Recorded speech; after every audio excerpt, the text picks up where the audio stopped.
A convoy of bullock carts was moving toward the desert. An elderly merchant was leading the way. Though the merchant was old, he was wise and sensible.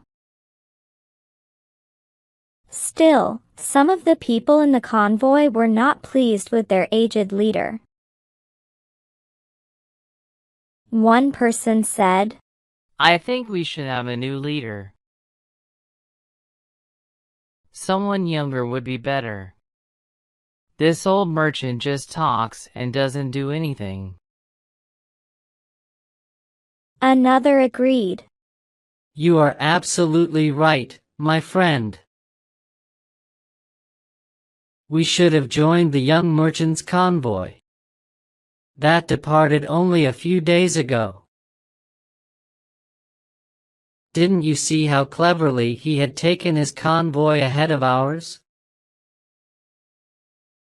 I think his convoy might have crossed the desert by now." Unaware of the talk going on, the old merchant asked the driver of a bullock cart,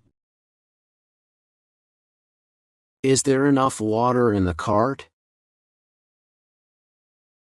The driver replied, "Yes, sir, there is enough water."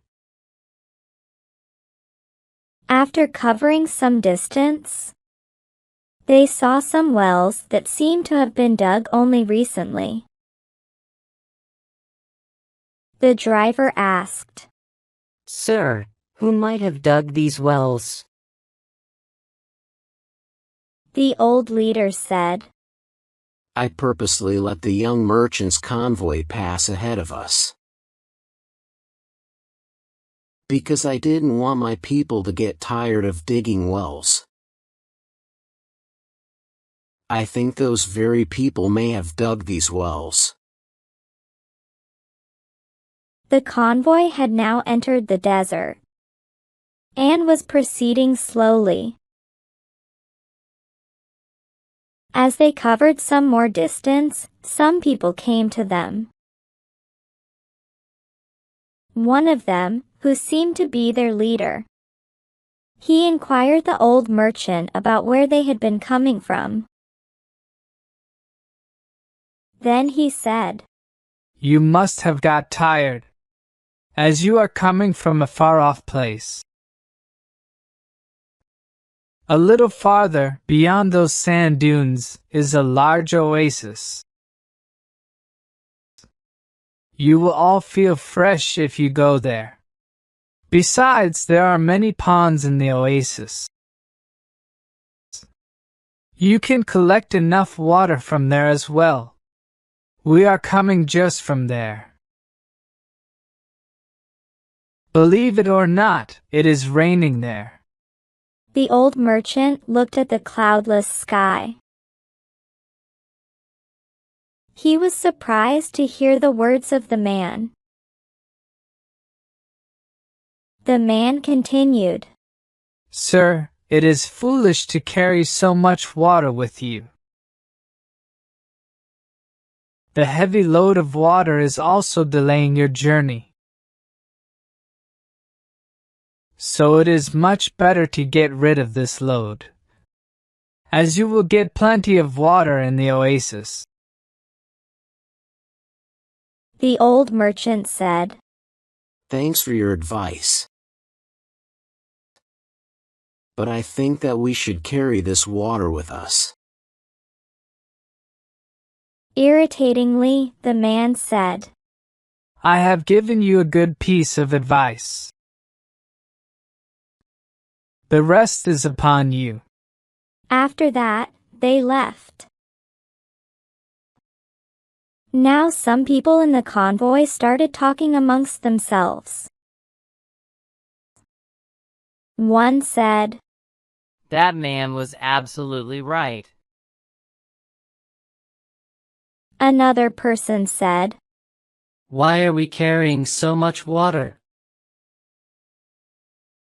We are moving too slowly because of the water. We should get rid of it." Another added. We will come across ponds ahead. So we don't need to carry all this water. The old man heard their comments and explained. Listen, I suspect that the people whom we just met were flesh eaters. They were trying to make us throw the water, so that we become weak for lack of water. They would then kill us and have our meat. Believe me, there is no pond ahead. As they moved ahead, they saw some human bones. One asked.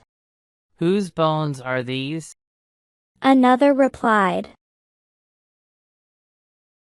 These may be the bones of the people of the other convoy, which we were thinking of joining earlier. The old merchant then said. See, my doubt has proved to be true. Those people were really flesh eaters. These bones are of the people of the young leader's convoy. They surely couldn't understand the evil intent of the flesh eaters, and had to suffer death. Understanding their mistake, everybody started asking for their leader's forgiveness. The leader then said, You all need not feel embarrassed. Those flesh eaters can fool anyone. Then a man from the convoy asked, Sir, how did you know that those people were flesh eaters? The old merchant replied, I had my own doubts. But my doubts got clarified when they started talking about the rain. When there were no clouds in the sky, how could it rain? Also, when I looked into their eyes carefully, I found their eyes to be red and big.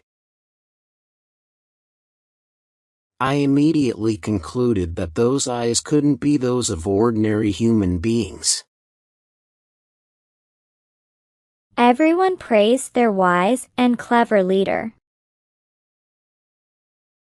The convoy picked up speed as they headed towards their final stop. Moral: wisdom and experience help us recognize and avoid deception.